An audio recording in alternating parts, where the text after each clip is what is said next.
हरे कृष्णा। आप सभी को कार्तिक मास की हार्दिक शुभकामनाएं। आप सभी का दिन शुभ और मंगलमय हो। आज हम कार्तिक मास के अध्याय 16 और 17 का श्रवण करेंगे, लेकिन उससे पहले हम कार्तिक मास में प्रतिदिन सुने जाने वाली राई और दामोदर की कथा का श्रवण करते हैं। आइए कथा का रसपान करते हैं। दो माँ बेटियां थी। बेटी का नाम राई था। वह बहुत सुंदर व सुशील थी। भगवान कृष्ण की पक्की भक्त थी। एक बार भगवान कृष्ण उसकी परीक्षा लेने हेतु दासरिया बेचने वाले बनकर आए और आवाज देने लगे। आवाज सुनकर राई अपनी माँ से बोली, मुझे भी दासरिया चाहिए। माँ बोली, मैं पैसे कहाँ से लाऊं? बाजरी है, वो ले जा। बाजरी के भगवान ने फूंक मारी तो फूस उड़ के राई की आंख में गई। राई जोर जोर से रोने लगी। भगवान वहां से अंतर ध्यान हो गए। वैद्य का रूप धारण कर वहां आ गए और आवाज देने लगे।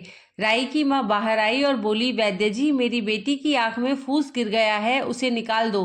भगवान बोले, अगर मैं फूस निकालूं तो उसका विवाह मेरे साथ करना पड़ेगा। राई की माँ तैयार हो गई, सगाई कर दी। कार्तिक शुक्ला एकादशी के दिन विवाह निश्चित किया। माँ सोचने लगी, बेटी को क्या दूंगी। सोने की दुकान पर जाकर बोली, मेरी राई के लिए लौंग व बिछिया घड़ दे। सुनार बोला, मुझे समय नहीं है, मैं तो कृष्ण भगवान के गहने घड़ रहा हूँ। हलवाई व बनिया वो जहां भी गई उसको यही जवाब मिला। माँ तो घर आ गई, अब क्या करे। वो घर आई, झोपड़ी महल में बदल गई। आनंद हो गया। ठाट से विवाह की तैयारियां होने लगी। भगवान बारात लाए। माँ ने खूब ठाट से राई का विवाह भगवान कृष्ण के साथ कर दिया। भगवान राई को लेके द्वारका गए तो राई के महल में ही रहने लगे। दूसरी रानियां चिढ़ने लगी। सावन में राई पियर गई। भगवान ने सोचा, राई के तीज भेजूं। 7 जरी के बेस व 5 सोने के पचेटे रखे। 2 हंसों को बुलाया व बोले, सीधे राई के पियर जाना, कहीं मत रुकना। राधा रुक्मण को पता चला तो उन्होंने हंसों को अपने महल में बुला के कहा, थोड़े मोती चुग लो। हंस आ गए, मोती चुगने लगे। राधा रुक्मण ने सारा सामान निकाल उसमें फटे पुराने कपड़े और 5 कांटे बांध दिए। पोटली हंसों को दे दी। हंस सामान लेकर राई के पास गए। राई खुशी से नाचने लगी। जैसे ही पोट खोली, 5 उंगलियों में 5 कांटे चुभ गए। राई दुखी हुई। सावन खत्म हुआ तो भगवान लेने आए। राई भगवान से बोली नहीं। भगवान आए तो राई दूर दूर हो जाए। भगवान ने सोचा, कोई बात नहीं। राई फिर भी नहीं बोली। इतने पर भी राई भगवान को अपने महल में ही जिमाती, भोजन में दही जरूर देती। एक दिन भगवान बिल्लो गाना के दही खा गए। अब राई दही कहाँ से रखे। भगवान गुजरी बनकर दही बेचने आ गए। राई नीचे जाकर बोली, थोड़ा दही दे दो। गुजरी रूप भी भगवान बोले, राई तुम उदास क्यों हो? हमने सुना आप भगवान से नाराज है। राई बोली, तुझे क्या मतलब, तू जा। तो गुजरी रूपी भगवान बोले, हम सहेली जैसे हैं, तो मन की बात कहो, मैं किसी को नहीं कहूंगी। राई ने सारी बात कही। सुनते ही भगवान को अचंभा हुआ और वे असली रूप में आ गए और बोले, ये कैसे हुआ? मैंने तो जरी के बेस और सोने के पचेटे भेजे। भगवान ने हंसों को बुलाकर पूछा, तुम कहीं रुके तो नहीं? हंस बोले, राधा रुक्मण के महल में रुके और कहीं नहीं रुके। भगवान ने राधा रुक्मण को बुलाया और पूछा, आपने ऐसा क्यों किया? वो बोली, आप हमारे महल नहीं पधारे, इसलिए हमने ऐसा किया। भगवान बोले, आप हमको प्रेम से बुलाते तो हम जरूर आते। फिर भगवान बोले, कार्तिक का महीना राई को दूंगा। 5 दिन पछतीतिया राधा रुक्मण को व 11 सत्यभामा को दूंगा। भगवान ने सबको मान दिया। तो ये थी राई दामोदर की कथा। अब सुनिए कार्तिक मास महात्म्य अध्याय 16। सुनो लगाकर मन, सभी संकट सब मिट जाएं। कार्तिक महात्म्य का कमल पढ़ो 16वां अध्याय। राजा पृथु ने कहा, हे नारद जी, ये तो आपने भगवान शिव की बड़ी विचित्र कथा सुनाई है। आप कृपा करके आप यह बताइए कि उस समय राहु उस पुरुष से छूटकर कहाँ गया? नारद जी बोले, उससे छूटने पर वह दूत बर्बर नाम से विख्यात हो गया और अपना नया जन्म पाकर वह धीरे धीरे जलंधर के पास गया। वहां जाकर उसने शंकर की सब चेष्टा कही। उसे सुनकर दैत्यराज ने सब दैत्यों को सेना द्वारा आज्ञा दी। कालनेमी और शुंभ निशुंभ आदि सभी महाबली दैत्य तैयार होने लगे। एक से एक महाबली दैत्य करोड़ों करोड़ों की संख्या में निकल युद्ध के लिए जुट पड़े। महाप्रतापी सिंधु पुत्र शिवजी से युद्ध करने के लिए निकल पड़ा। आकाश में मेघ छा गए और बहुत अपशकुन होने लगे। शुक्राचार्य और कटे सिर वाला राहु सामने आ गए। उसी समय जलंधर का मुकुट खिसक गया, परंतु वह नहीं रुका।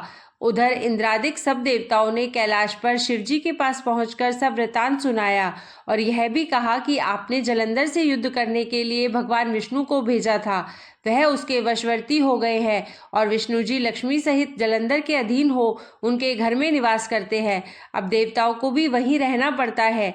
अब वह बलि सागर पुत्र आपसे युद्ध करने आ रहा है, अतएव आप उसे मारकर हम सबकी रक्षा कीजिए। यह सुनकर शंकर जी ने विष्णु जी को बुलाकर पूछा, हे ऋषिकेश, युद्ध में आपने जलंधर का संहार क्यों नहीं किया और बैकुंठ छोड़ आप उसके घर में कैसे चले गए? यह सुनकर विष्णु जी ने हाथ जोड़कर नम्रता पूर्वक भगवान शंकर से कहा, उसे आपका अंशी और लक्ष्मी का भ्राता होने के कारण ही मैंने नहीं मारा है। यह बड़ा वीर और देवताओं से अजय है। इसी पर मुग्ध होकर मैं उसके घर में निवास करने लगा हूँ। विष्णु जी के इन वचनों को सुनकर शंकर जी हंस पड़े। उन्होंने कहा, हे विष्णु, आप यह क्या कहते हैं? मैं उस दैत्य जलंधर को अवश्य मारूंगा। अब आप सभी देवता जलंधर को मेरे द्वारा ही मारा गया जान अपने स्थान को जाइए। जब शंकर जी ने ऐसा कहा तो सब देवता संदेह रहित होकर अपने स्थान को चले गए। इसी समय पराक्रमी जलंधर अपनी विशाल सेना के साथ पर्वत के समीप आ कैलाश को घोर सिंहनाद करने लगा। दैत्यों के नाद और कोलाहल को सुनकर शिवजी ने नंदी आदि गणों को उससे युद्ध करने की आज्ञा प्रदान की। कैलाश के समीप भीषण युद्ध होने लगा। दैत्य अनेकों प्रकार के अस्त्र शस्त्र बरसाने लगे। भेरी, मृदंग, शंख और वीरों तथा हाथी, घोड़ों और रथों के शब्दों से शाब्दित हो पृथ्वी कांपने लगी। युद्ध में कटकर मरे हुए हाथी, घोड़े और पैदलों का पहाड़ लग गया। रक्त मांस का कीचड़ उत्पन्न हो गया। दैत्यों के आचार्य शुक्राजी अपनी मृत संजीवनी विद्या से सब दैत्यों को जिलाने लगे। यह देखकर शिवजी के गण व्याकुल हो गए और उनके पास जाकर सारा वृतांत सुनाया।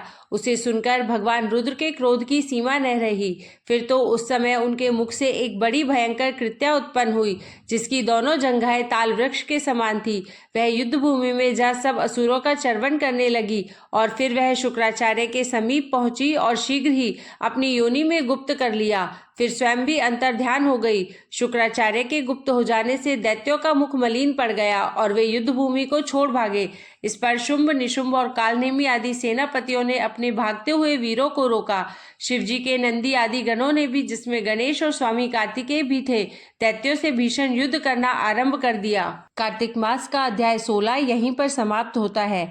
अब आइए श्रवण करते हैं कार्तिक मास का अध्याय 17। भक्ति से भरे भाव हे हरि मेरे मन उपजाओ। 17वां अध्याय कार्तिक, कृपा दृष्टि कर जाओ। उस समय शिवजी के गण प्रबल थे और उन्होंने जलंधर के शुंभ, निशुंभ और महासुर कालनेमी आदि को पराजित कर दिया। यह देखकर सागर पुत्र जलंधर एक विशाल रथ पर चढ़कर, जिस पर लंबी पताका लगी हुई थी, युद्ध भूमि में आया।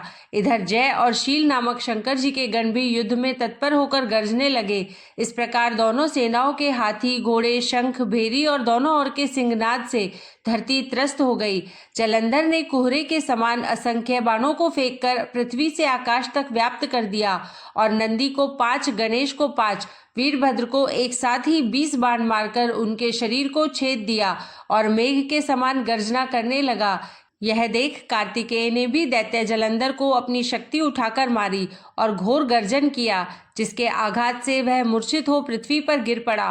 परंतु वह शीघ्र ही उठा और क्रोधाविष्ट हो कार्तिकेय पर अपनी गदा से प्रहार करने लगा। ब्रह्मा जी के वरदान की सफलता के लिए शंकर पुत्र कार्तिकेय पृथ्वी पर सो गए। गणेश जी भी गदा के प्रहार से व्याकुल होकर धरती पर गिर पड़े। नंदी व्याकुल हो गदा प्रहार से पृथ्वी पर गिर गए। फिर दैत्य ने हाथ में परिघ ले शीघ्र ही वीरभद्र को पृथ्वी पर गिरा दिया। यह देख शंकर जी के गण चिल्लाते हुए संग्राम भूमि छोड़ बड़े वेग से भाग चले। वे भागे हुए गण शीघ्र ही शिवजी के पास आ गए और व्याकुलता से युद्ध का सब समाचार कह सुनाया। लीलाधारी भगवान ने उन्हें अभय दे सबका संतोष वर्धन किया। कार्तिक मास का अध्याय 17 यहीं पर समाप्त हुआ। तो एक बार प्रेम से सभी बोलिए जय श्री कृष्णा, राधे राधे।